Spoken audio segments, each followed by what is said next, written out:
The blizzard struck with such ferocity that Naya Tahoma could barely see her own hands as she clutched the reins of her dying horse, knowing that neither of them would survive another hour in these mountains. March of 1883 had brought the worst late winter storm anyone in the Arizona Territory could remember, and she had foolishly thought she could make it through Frozen Pass before the weather turned. Now, as her horse stumbled and finally collapsed beneath her, she understood that her shyness and reluctance to travel with the larger group from her village had likely sealed her fate.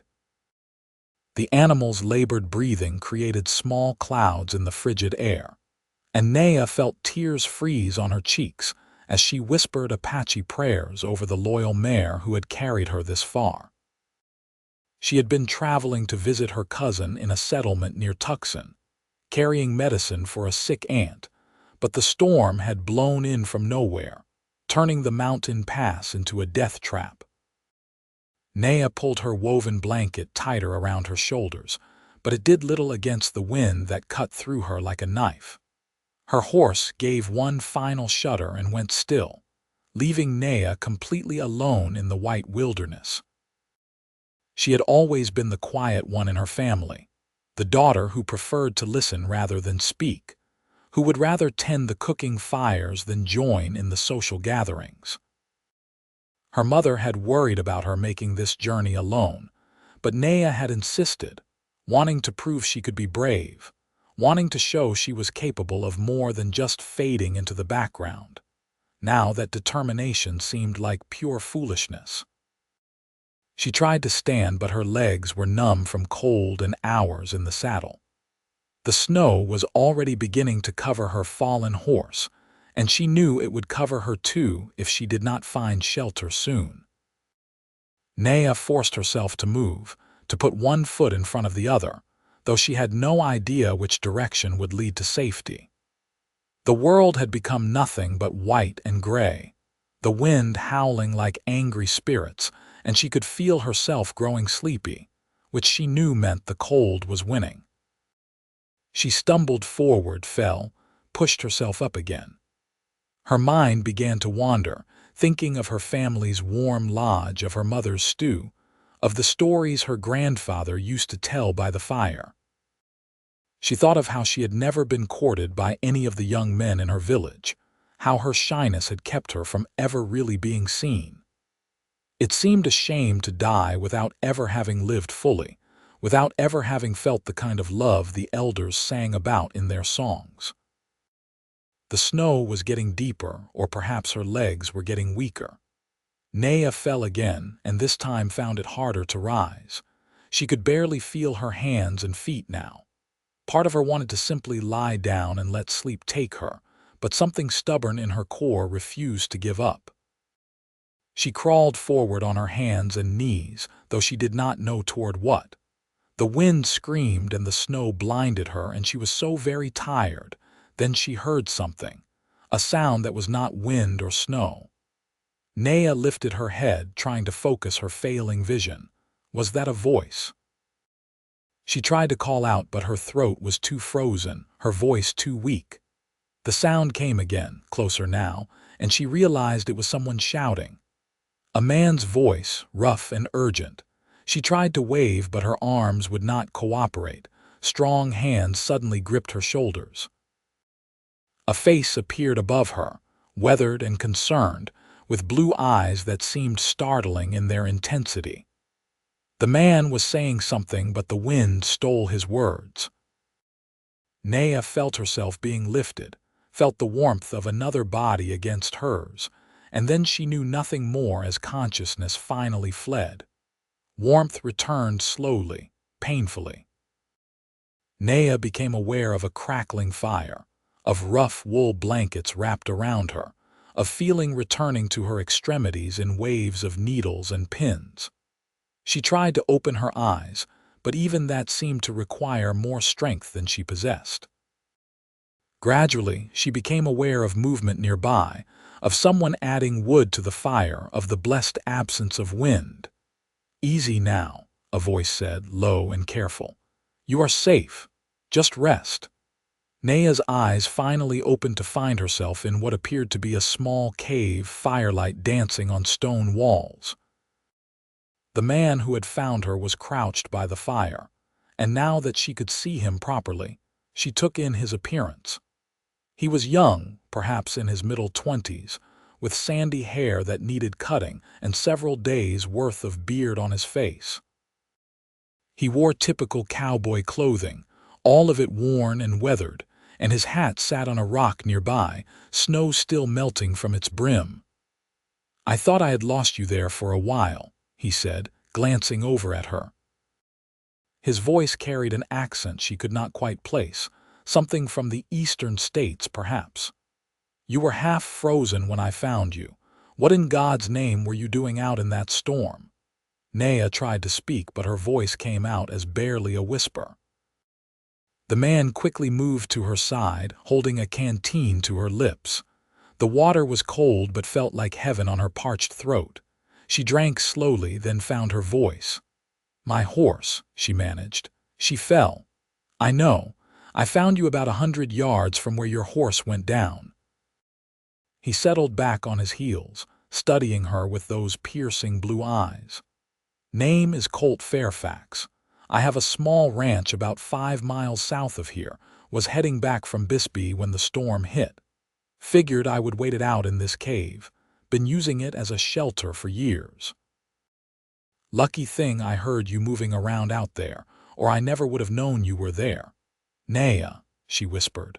"Naya Tahoma, thank you for saving my life." Colt waved off her thanks with a rough gesture that seemed almost embarrassed. "Could not very well leave you out there to freeze. Storm like this, it does not care who you are or where you are from, it will kill you just the same." He moved back to the fire, adding another piece of wood. "You are Apache, I reckon," she nodded, watching him carefully. In her experience, white men in the territory had varying opinions about the Apache people, and not all of them were kind. The wars were supposedly over, but tensions still ran high in many places. However, Colt's manner seemed matter-of-fact rather than hostile. "You have people worried about you somewhere?" he asked. "I was traveling to Tucson. My village is 2 days' ride south near the border." "Alone?" He looked surprised. "That is a fair distance for traveling alone, especially for—" He trailed off, seeming to catch himself. "Especially for a woman," Naya finished for him, finding a small spark of her usual defensiveness about her independence even through her exhaustion. "I was going to say especially with this weather coming in, but yes, I suppose especially for a woman too." He met her eyes directly. "No offense meant. It is dangerous country is all. Lots of rough characters between here and Tucson." Naya pulled the blankets tighter around herself, looking away from his steady gaze. "I am aware. I thought I could make it through the pass before the storm hit. I was wrong." "We all make mistakes," Colt said simply. "The important thing is you are alive to learn from this one. We will wait out the storm here, then I will take you to my ranch. You can rest there until you are strong enough to continue your journey or until your people can come for you." "I do not want to be a burden," Naya said quietly, her natural shyness making her uncomfortable with the idea of imposing on a stranger's hospitality. "You are not a burden. You are a person who needs help, and I am a person who can provide it. That is all there is to it." Colt's tone was firm but not unkind. "Besides, I could use the company. Gets mighty lonely on that ranch sometimes, just me and the horses." "You have no wife?" The question was out before Naya could stop it, and she felt her cheeks warm with embarrassment at her forwardness. Colt gave a short laugh. "No wife.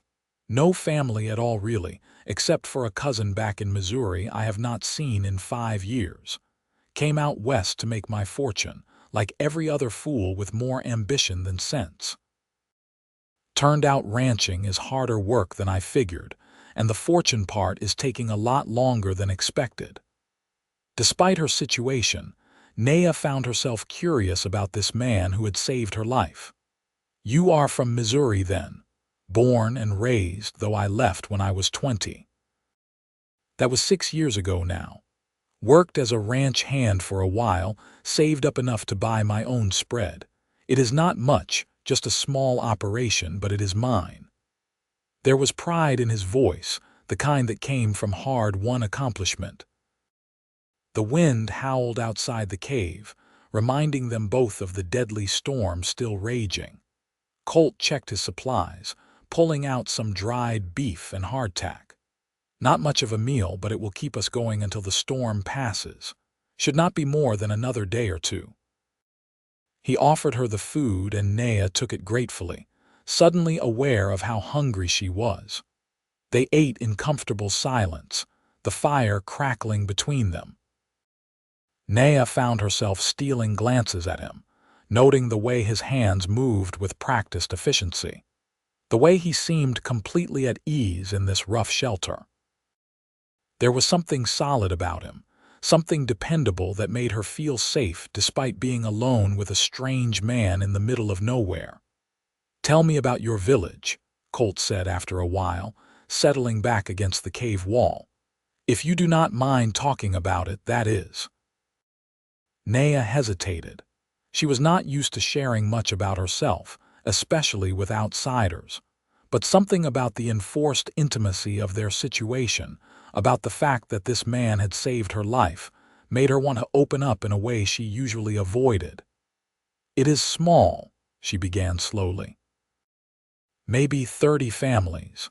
We live traditionally mostly, though we trade with the settlements for things we need. My father raises horses.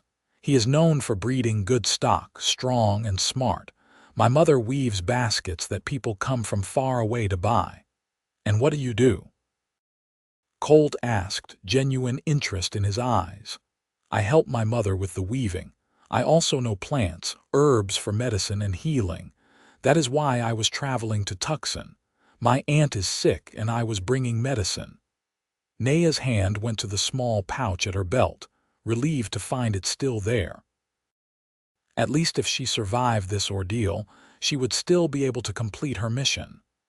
"That is important work," Colt said. "Healing folks. World needs more of that." They talked through the afternoon, the conversation flowing more easily than Naya would have expected. Colt told her about his ranch, about the horses he raised and the cattle he hoped to eventually expand into. He spoke of his dreams of building the ranch into something substantial, something that would last. Naya found herself telling him about her life in the village, about her family, even about her shyness, and how she had always felt like she was on the outside looking in at everyone else's lives. "I understand that," Colt said quietly. "Feeling like you do not quite fit. That is part of why I left Missouri. Everyone there had their place, their role, and mine felt too small, too confining. Out here, a man can be whoever he wants to be. I suppose that goes for women too." "It is different for Apache women," Naya said. "There are expectations, traditions. I love my people, but sometimes I feel like I am not quite what they want me to be. I am too quiet, too withdrawn. My sisters are all married with children, and I am 22 and still alone." "22 is not so old," Colt said. "I am 26 and still alone myself. Maybe we are just slower to find our place than other folks." Night fell, and the temperature dropped further. Colt built up the fire and arranged their sleeping spots on opposite sides of it, carefully maintaining propriety despite their circumstances. Naya appreciated his consideration. She lay wrapped in the blankets, watching the firelight flicker on the cave ceiling, listening to the storm rage outside. She should have been terrified, should have been worried about everything that could still go wrong, but instead she felt oddly peaceful. Perhaps it was exhaustion, or perhaps it was something about Colt's calm presence that made her feel safer than she had in a long time. The next morning dawned clear and bright, the storm having blown itself out during the night. Naya woke to find Colt already up and moving around, checking the entrance to the cave. Snow had drifted nearly 3 feet deep outside, but the sky was a brilliant blue. "Storm has passed," he announced, "but we are not going anywhere for a few hours yet. Need to let the sun work on this snow a bit, make travel safer for the horses." "You have horses?" Naya had not thought about how he had been traveling when he found her. "Horse, singular. My gelding, Jasper. He is sheltered in a little hollow about 50 feet from here. Tough animal, he has weathered worse storms than this." Colt pulled on his coat. "I am going to check on him and see about digging us a path out of here. You should rest more. You took quite a beating from that cold." After he left, Naya took stock of herself. Her fingers and toes were sore but not frostbitten, which was a small miracle. Her body ached from the ordeal, but she was alive and recovering. She said a quiet prayer of thanks to the spirits who had guided Colt to find her, and another prayer for her horse who had given her life trying to get them to safety. Colt returned with his horse, a sturdy bay gelding with kind eyes and a calm demeanor. "This is Jasper," he said, patting the horse's neck affectionately. "He's going to have to carry both of us to the ranch, but he is strong enough for it." "I can walk," Naya offered, not wanting to burden the animal. "Not through 3 feet of snow you cannot, especially after what you went through yesterday. Jasper can handle it for the 5 miles we need to travel. Trust me." They broke camp carefully, Colt making sure the fire was completely extinguished before they left. He helped Naya onto Jasper's back, then swung up behind her. Naya felt self-conscious about the close contact, about being pressed against him, but Colt kept his manner professional and respectful as they started down the mountain. The landscape was transformed by the snow, everything white and pristine under the bright sun. It was beautiful in a stark way, though Naya knew that beauty had nearly killed her. Colt guided Jasper carefully, choosing their path with the expertise of someone who knew this country well. They moved slowly, the horse picking his way through the deep snow with patient determination. "There," Colt said after about 2 hours of riding, pointing ahead. "That is my place." Naya looked where he indicated and saw a small ranch nestled in a valley. There was a modest house made of wood and stone, a barn that looked sturdy and well-maintained, and several corrals holding horses. Smoke rose from the chimney, which confused her until she remembered Colt mentioning he had left a fire banked in the stove before he left for Bisbee. As they drew closer, Naya could see that while the ranch was small, it was well kept. The fences were in good repair, the buildings looked solid, and everything had the air of a place that was cared for by someone who took pride in their work. It was not grand, but it was honest and real. Colt helped her down from the horse in front of the house. "Let me get you inside where it is warm, then I will take care of Jasper." The interior of the house was simple but clean, one main room with a cooking area, a table and chairs, and a comfortable-looking chair near the fireplace.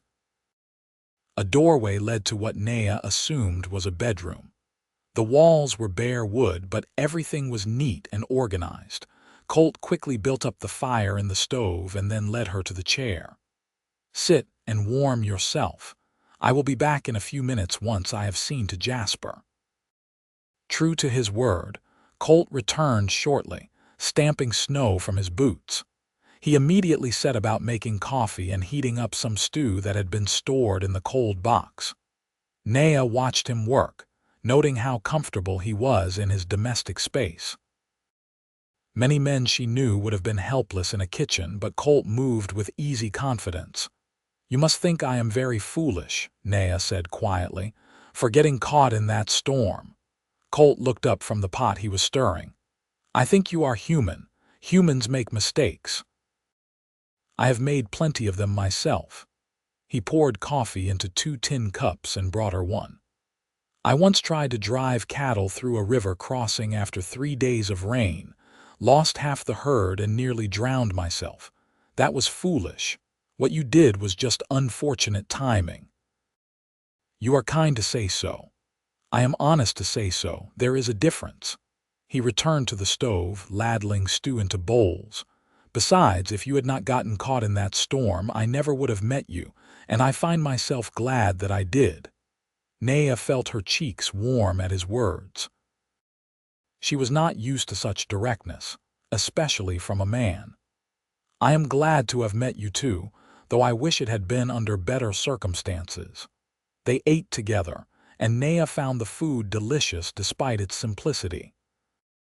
Or perhaps it was simply that everything tasted better when you had nearly died from cold and starvation. After the meal, Colt showed her to his bedroom, insisting that she take his bed while she recovered. "I will not take your bed," Naya protested. "I can sleep by the fire." "You are my guest, and you have been through an ordeal. You will take the bed. I have slept on the floor plenty of times, and I will be perfectly comfortable by the fire." His tone left no room for argument. The bed was more comfortable than anything Naya was used to, with a real mattress and plenty of blankets. She sank into it gratefully, her body finally able to truly rest. Through the open doorway, she could see Colt settling himself by the fire with some blankets and a pillow.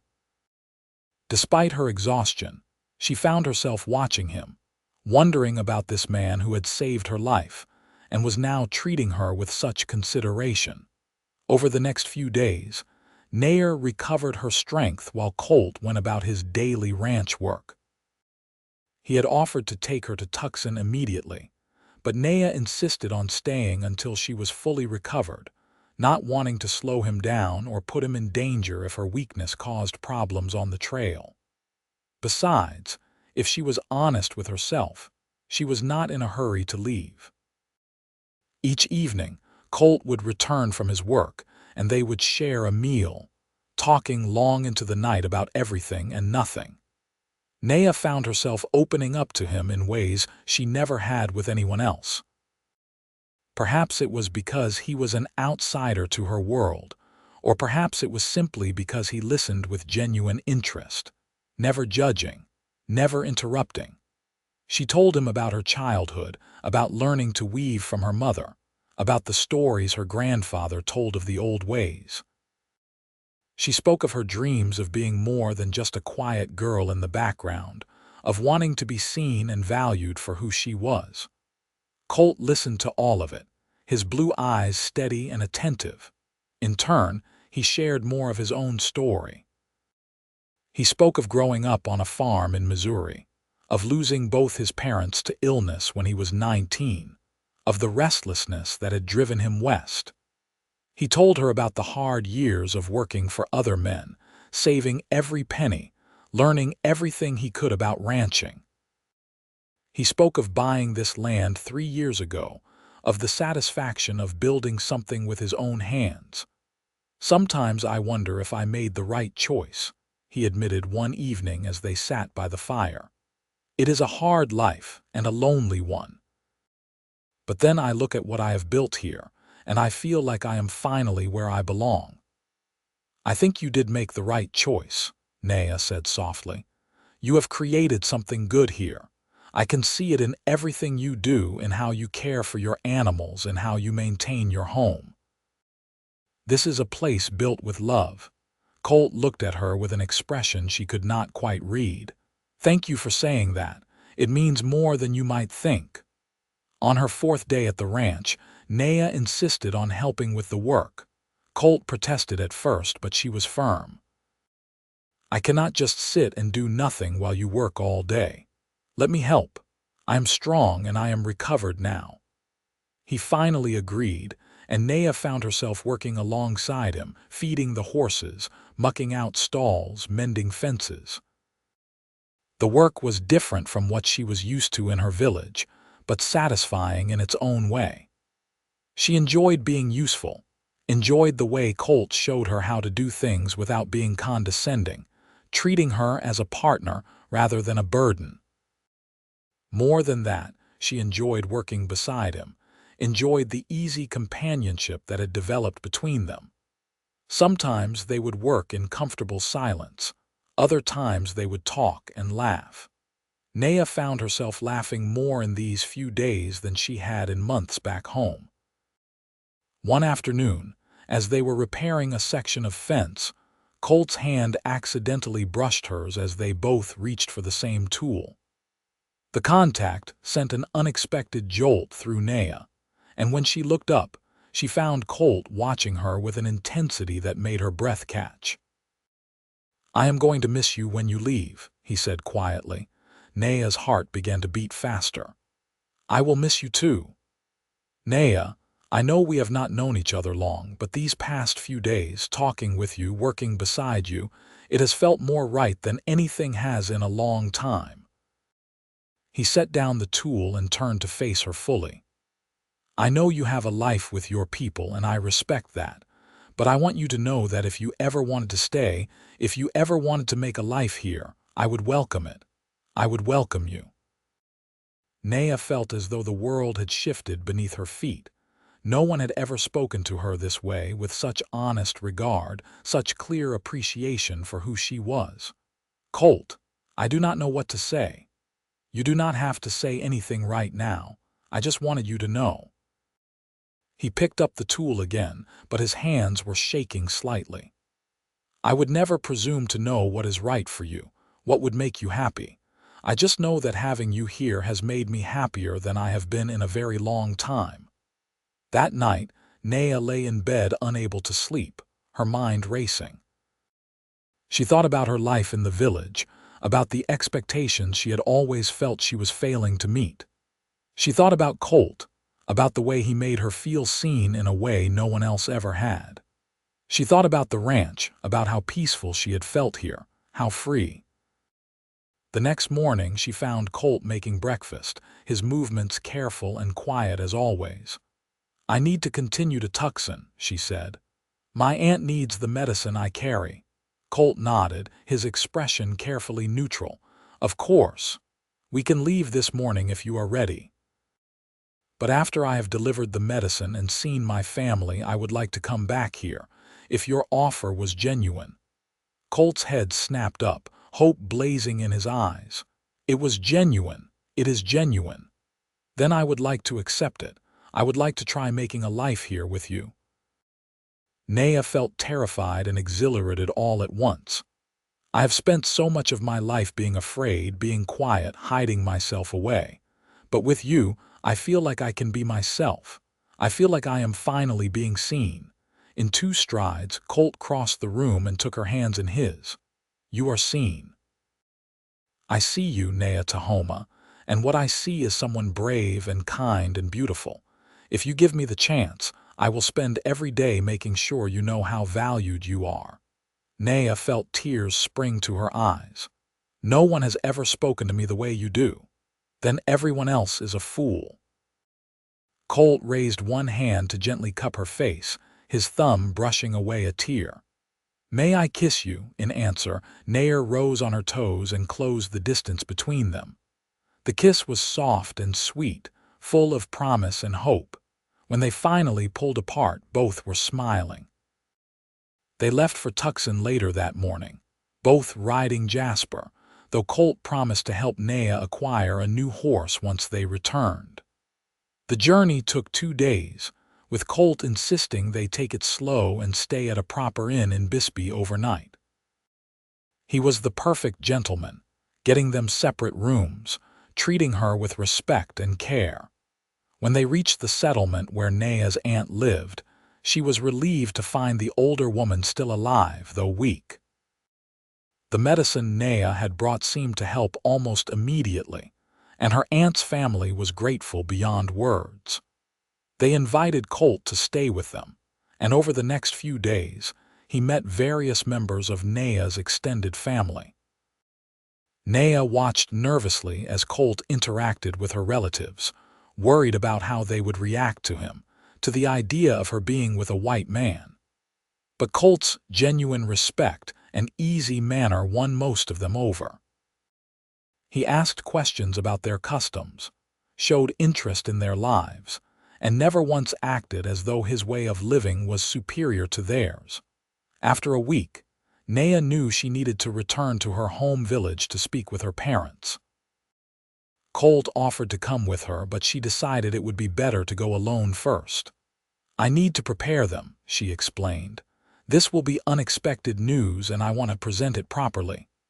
"I understand.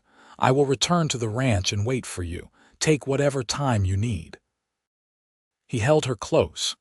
"But know that I will be waiting and hoping you come back to me." The reunion with her family was emotional.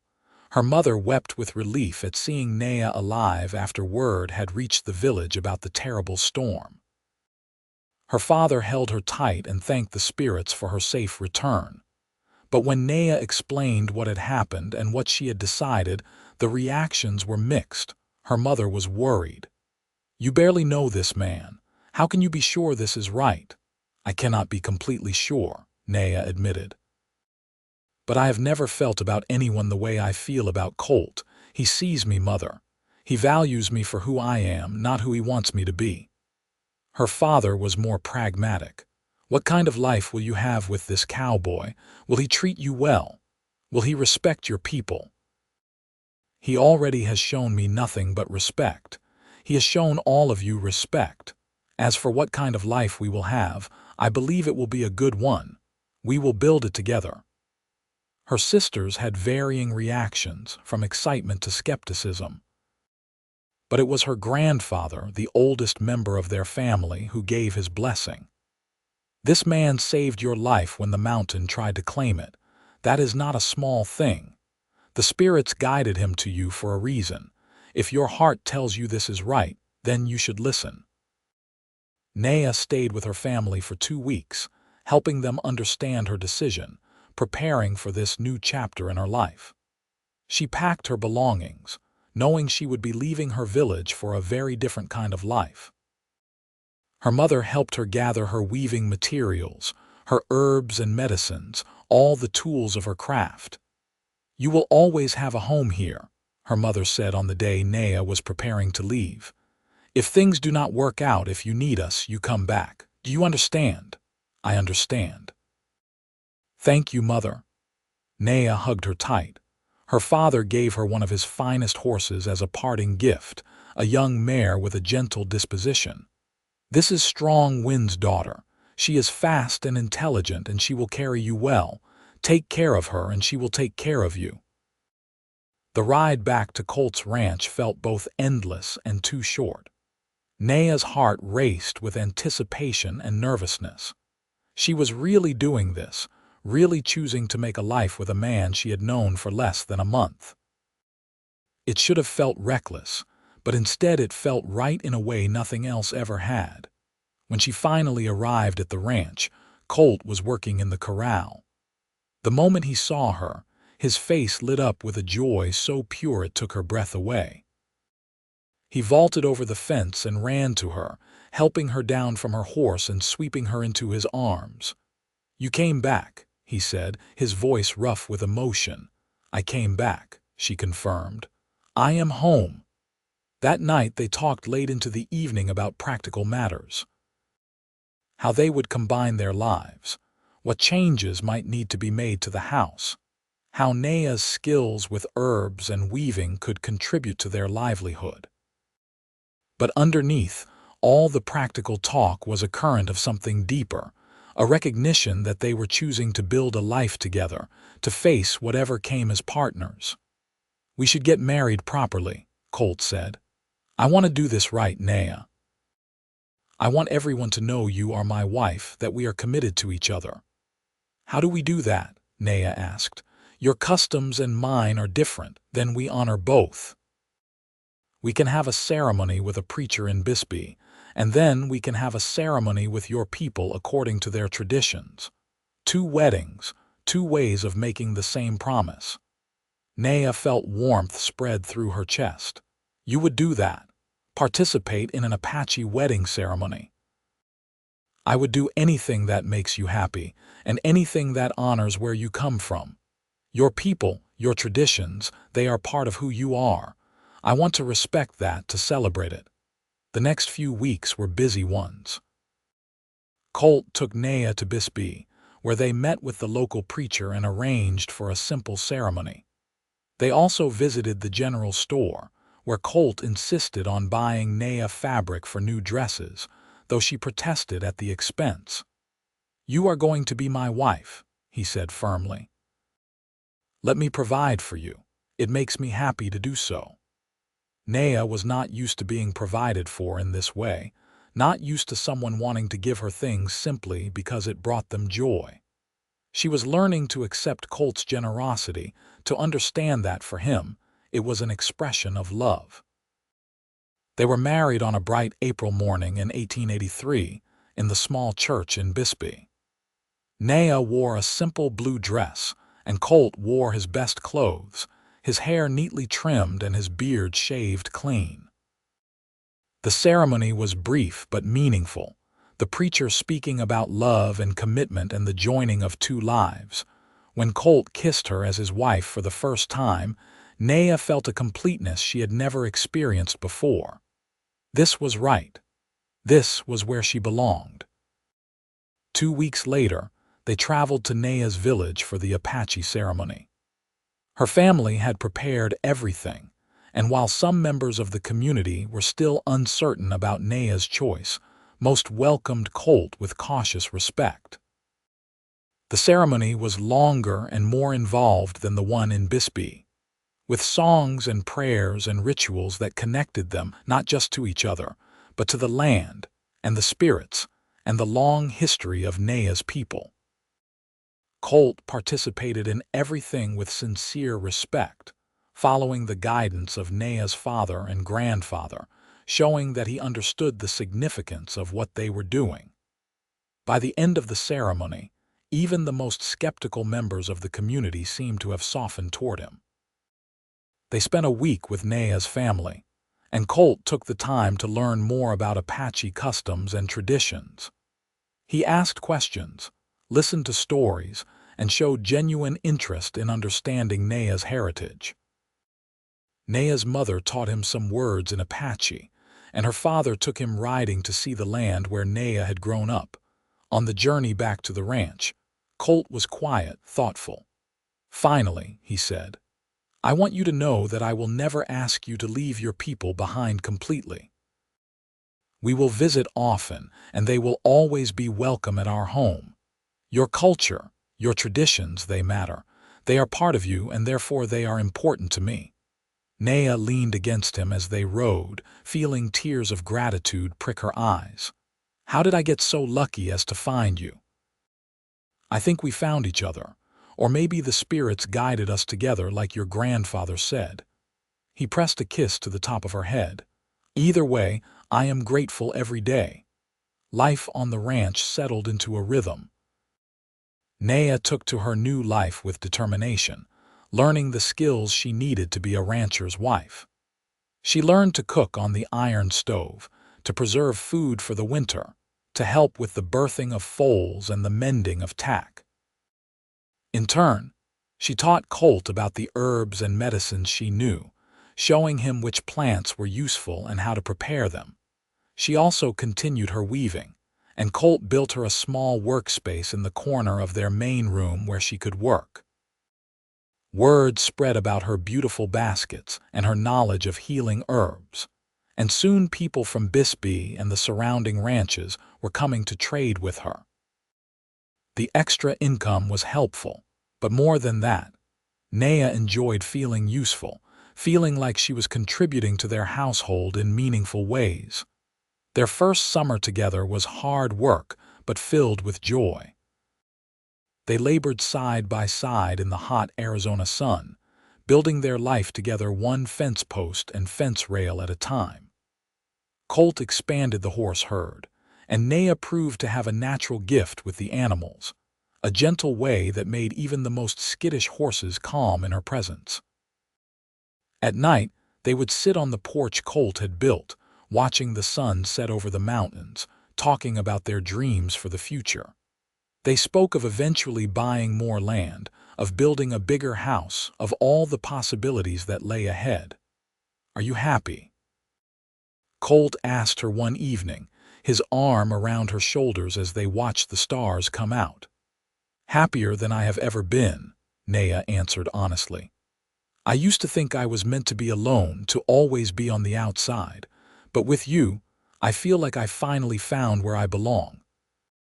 You belong right here with me, always." He turned to face her, his expression serious. "I love you, Naya. I know I do not say it as often as I probably should, but I do. I love you more than I have ever loved anything." "I love you too," Naya said, her voice thick with emotion. "You gave me more than just a rescue from that storm. You gave me a home, a place where I can be myself. You gave me a life worth living." They made love that night with a tenderness and passion that left them both breathless, their bodies saying what words could never fully express. Afterward, wrapped in each other's arms, Naya felt a peace so profound it was almost overwhelming. As summer turned to fall, Naya began to suspect she might be pregnant. She waited to be sure before telling Colt, but when her monthly bleeding did not come for the second time, she knew. One evening as they were preparing dinner, she turned to him and said simply, "I am going to have a baby." Colt dropped the plate he was holding. It clattered on the table but did not break. He stared at her with wide eyes. "A baby, you are sure?" "I am sure. Probably conceived in late summer. The baby should come in early spring." A grin spread across Colt's face, so wide and joyful that it made Naya's heart swell. He crossed the room in 2 strides and lifted her off her feet, spinning her around. "We are going to have a baby. Naya, we are going to be parents. Careful," she laughed. "You will make me dizzy." He set her down gently, then dropped to his knees and pressed his ear to her still flat stomach. "Hello in there, little one. This is your father. I cannot wait to meet you." Tears streamed down Naya's face as she ran her fingers through his hair. This moment, this perfect moment, was everything she had never known she wanted. The winter was mild that year, which was a blessing as Naya's pregnancy progressed. Colt became almost comically protective, insisting she rest more, refusing to let her do any heavy work. Naya found his concern both touching and occasionally frustrating, but she understood it came from love. They spent the long winter evenings preparing for the baby. Colt built a cradle from smooth pine, carving designs into the wood with painstaking care. Naya sewed tiny clothes and blankets, her hands working with the same skill she brought to her weaving. They talked about names, about how they would raise their child, about what kind of parents they wanted to be. "I want our children to know both worlds," Naya said one night. "Your culture and mine. I want them to be proud of all the pieces that make them who they are." "Agreed," Colt said. "They should know the history of your people, the stories, the traditions. And they should know about my family too, about where I came from. They will be something new, something that bridges both worlds." When her time came in March of 1884, almost exactly a year after Colt had rescued her from the frozen pass, Naya labored through the night with the help of her mother and aunt, who had traveled from the village to be with her. Colt paced outside, occasionally sticking his head in to check on her until her mother shooed him away with good-natured firmness. The baby was born as the sun rose, his first cries strong and healthy. Naya held her son with shaking arms, overwhelmed by the wave of love that crashed over her. He was perfect, tiny and wrinkled and absolutely perfect. Colt was allowed in then, and when he saw his son for the first time, tears streamed freely down his face. "He is beautiful," he whispered. "Naya, he is so beautiful." They named him Kai, an Apache name meaning willow tree, and gave him the middle name Charles after Colt's father. Kai Charles Fairfax, a child of 2 worlds, born into a love that bridged cultures and differences. The first year of Kai's life was exhausting and wonderful in equal measure. Naya had never known she could be so tired or so happy. Watching Colt with their son filled her heart in ways she could not have imagined. He was a devoted father, patient and tender, singing to Kai when he fussed, walking him around the ranch when he could not sleep, changing dirty diapers without complaint. As Kai grew from an infant into a curious toddler, the ranch prospered. Colt's hard work and Naya's contributions with her healing and weaving had given them a solid foundation. They were able to buy the neighboring property when its owner decided to move back east, doubling their land holdings. On their second anniversary, Colt presented Naya with a gift, a delicate silver necklace with a small turquoise pendant. The turquoise reminded me of the Arizona sky and of the first time I really looked into your eyes, he said as he fastened it around her neck. I wanted you to have something beautiful, something that says what you mean to me. Colt, it is lovely, but you did not need to spend money on something like this. I wanted to. You deserve beautiful things, Naya. You deserve everything good this world has to offer. He pulled her close. Thank you for choosing me. Thank you for building this life with me. I would choose you again every single day, Naya said, reaching up to kiss him. You and Kai, you are my world. When Kai was 2 years old, Naya found herself pregnant again. This time, the knowledge came with less surprise but no less joy. Their daughter was born in the fall of 1886, during harvest time. They named her Sarah after Colt's mother, with the Apache name Nasha, meaning owl, as her middle name. Where Kai had been an easy baby, Sarah was fussy and demanding, but she had her father wrapped around her tiny finger from the moment she arrived. Colt would walk the floor with her for hours, singing old songs from his Missouri childhood mixed with Apache lullabies he had learned from Naya's mother. Life was full and busy with 2 small children and a growing ranch. There were hard times too, droughts that tested their resources, sickness that worried them, the constant challenges that came with ranching life. But they faced everything together, their partnership growing stronger with each obstacle overcome. Naya's family visited regularly, and Colt and Naya took the children to the village several times a year. Kai and Sarah grew up knowing both their heritages, speaking English and Apache with equal fluency, comfortable in both worlds. They attended the mission school in Bisbee, but also learned the traditional stories and customs of their mother's people. As the years passed, the ranch became known throughout the territory as a place of quality horses and fair dealing. But it was also known as a place where people of different backgrounds were welcomed, where Apache and white settlers could trade and talk without the tension that still existed in much of the territory. Naya's shyness never completely disappeared, but it evolved into something different, a quiet confidence that came from knowing she was valued and loved. She became known as a healer and wise woman, people coming from miles around seeking her herbs and her counsel. She still wove her beautiful baskets, each one a work of art, but now she also kept the books for the ranch, her neat figures tracking their prosperity. On their 10th anniversary, Colt surprised Naya by taking her back to the cave where he had sheltered her from the storm. They left the children with Naya's mother and rode up into the mountains together, following the same path they had taken all those years ago. Standing at the entrance to the cave, looking out over the landscape where Naya had nearly died, Colt took her hand.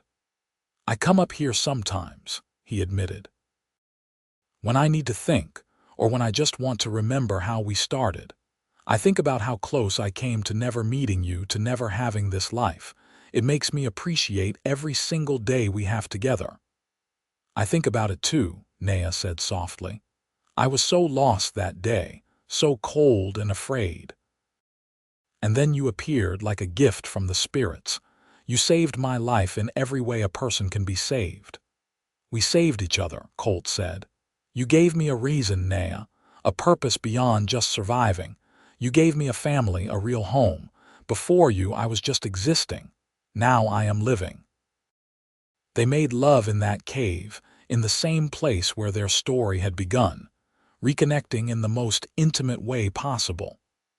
Afterward, wrapped in the blankets they had brought, they talked about the life they had built, about their children and their dreams for the future. Kai and Sarah grew into young people who made their parents proud. Kai was serious and hardworking like his father, with his mother's gentle way with animals. Sarah was spirited and bold, unafraid to speak her mind, a perfect blend of both her parents' strengths. They added a stable presence to the ranch, eventually taking on more responsibilities as they grew older. When Naya was in her late 30s, she became pregnant one more time, a surprise that left both her and Colt shocked but pleased. Their youngest son, whom they named Thomas, after Colt's grandfather, with the Apache name Nahul, meaning jaguar, brought new energy to their family. The ranch continued to prosper. Colt and Naya added cattle to their horse operation, built a bigger house with enough room for their growing family and for the guests who often stayed with them. The original cabin became a guest house, preserved as a reminder of their humble beginnings. Through the years, there were challenges. The ongoing tensions between settlers and Apache people sometimes touched their lives, with ignorant people on both sides questioning their mixed family.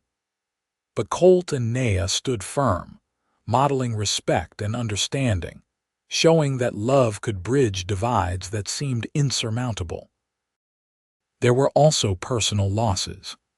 Naya's grandfather passed away when she was 35, a grief that hit her hard but that she weathered with Colt's support. Several years later, they received word that Colt's cousin in Missouri had died, leaving Colt as the last of his immediate family line in the East. These losses made them hold tighter to each other and to the family they had created.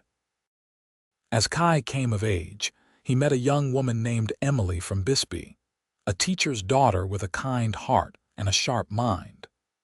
Colt and Naya watched with joy as their eldest son courted her with the same respect and devotion Colt had shown Naya years before.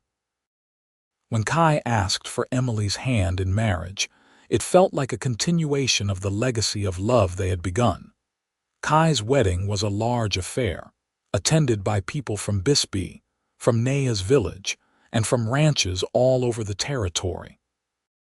It was a testament to how much respect the Fairfax family had earned over the years, how they had become a bridge between communities that often struggled to understand each other. Sarah proved to be more independent, declaring at 16 that she wanted to learn medicine properly and possibly become a real doctor. While the idea of a woman doctor, particularly one of mixed heritage, was almost unheard of, Colt and Naya supported her dreams. They found a doctor in Tucson willing to take her on as an apprentice, and Sarah threw herself into her studies with fierce determination. Thomas, the youngest, showed signs of being a natural horseman like his grandfather, Naya's father. He spent hours working with the animals, developing an almost intuitive understanding of their needs and behaviors. As Colt and Naya entered their 40s, they found themselves becoming grandparents. Kai and Emily had a son, then a daughter, filling the ranch with the sound of children's laughter once again. Naya would sit on the porch, watching Colt play with his grandchildren, and feel overwhelming gratitude for the life they had built. One evening, as they celebrated their 20th anniversary, surrounded by their children, grandchildren, and extended family from both Naya's village and Bisbee, Colt stood and raised his glass. 20 years ago, I was a lonely man working a small ranch, thinking that was all life had to offer me. Then a storm brought me the greatest gift I could have imagined. Naya, you have made every day of these 20 years worth living. You gave me children I am proud of, a home that is filled with love and a purpose greater than myself. Here is to 20 more years, and to the love that has made all of this possible." Naya stood as well, her eyes shining with tears. "I was lost when Colt found me in more ways than one.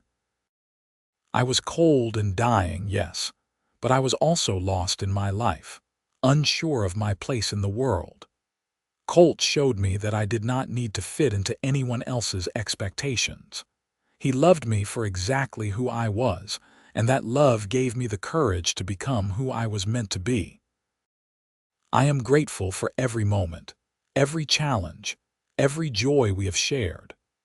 The gathering erupted in cheers and applause, family and friends celebrating the love that had brought them all together. As more years passed, the ranch became something of a landmark in the territory. The Fairfax place, people called it, where quality horses were raised and where everyone was welcome regardless of their background.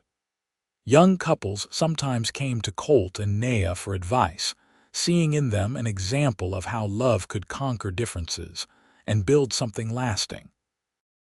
Naya continued her healing work, her knowledge of herbs and medicines becoming legendary.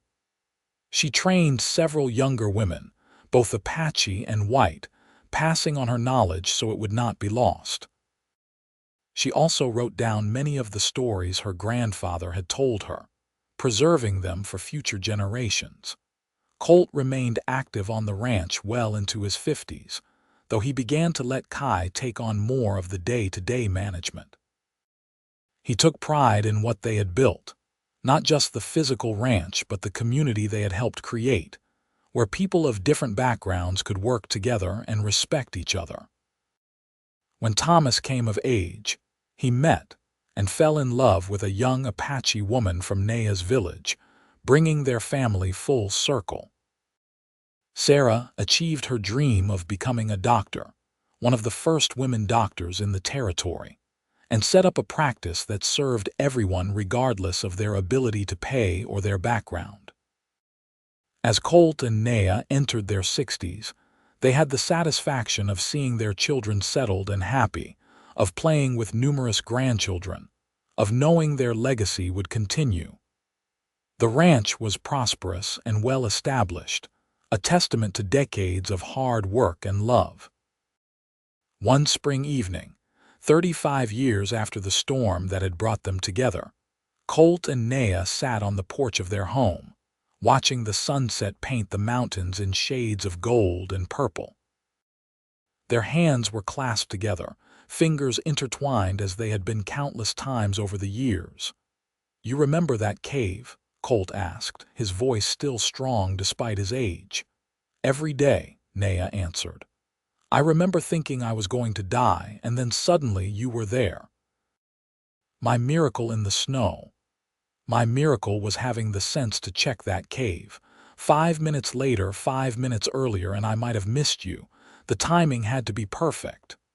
"The spirits knew," Naya said with quiet certainty. "They knew we belonged together, so they guided us to each other." "I am 62 years old," Colt said, "and I can honestly say that finding you in that storm was the best thing that ever happened to me. Every good thing in my life came from that moment. And I was so shy, so afraid of everything. I could never have imagined becoming this person, living this life. But you saw something in me that I could not see in myself. You believed in me when I did not believe in myself. You were always strong, Naya. You just needed someone to remind you of it." They sat in comfortable silence, watching as stars began to appear in the darkening sky.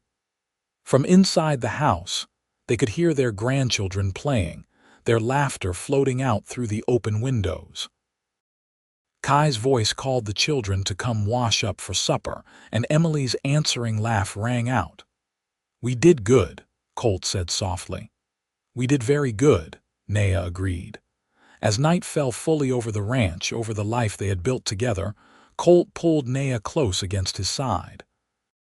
She rested her head on his shoulder, fitting perfectly against him as she had for 35 years.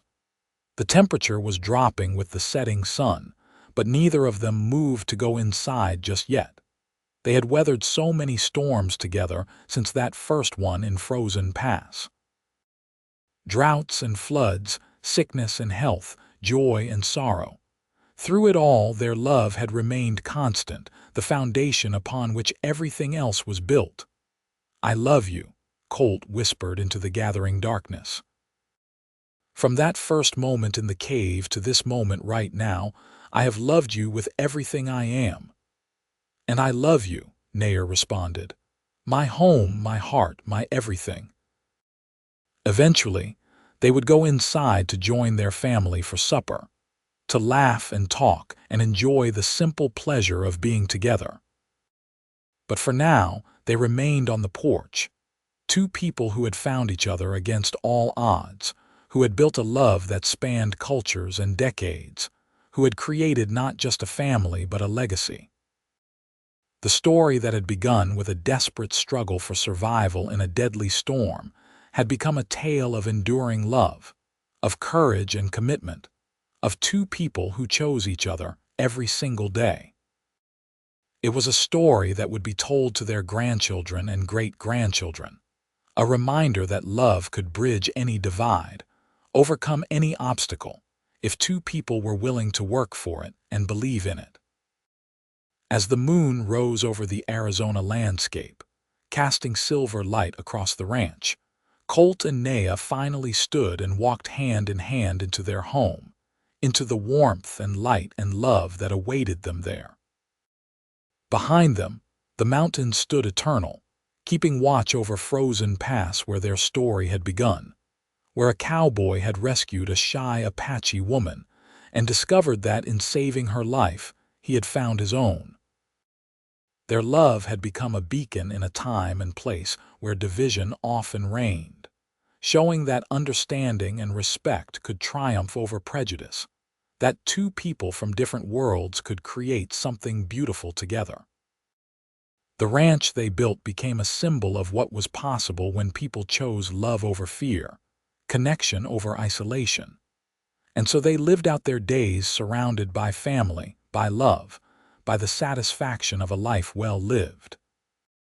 When many years later, they passed within months of each other, as longtime couples often do, they left behind not just property or wealth, but a living testament to the power of love, embodied in their children, grandchildren, and great-grandchildren who carried forward the values they had instilled. The ranch remained in the family for generations, each new generation adding their own chapter to the story, while honoring the foundation laid by Colt and Naya. The cave in Frozen Pass became a family landmark, a place where young Fairfaxes would go to remember their heritage, to think about the remarkable love story that had begun there. In Bisbee and in Naya's village and across the territory, people remembered the Fairfaxes as an example of what love could accomplish.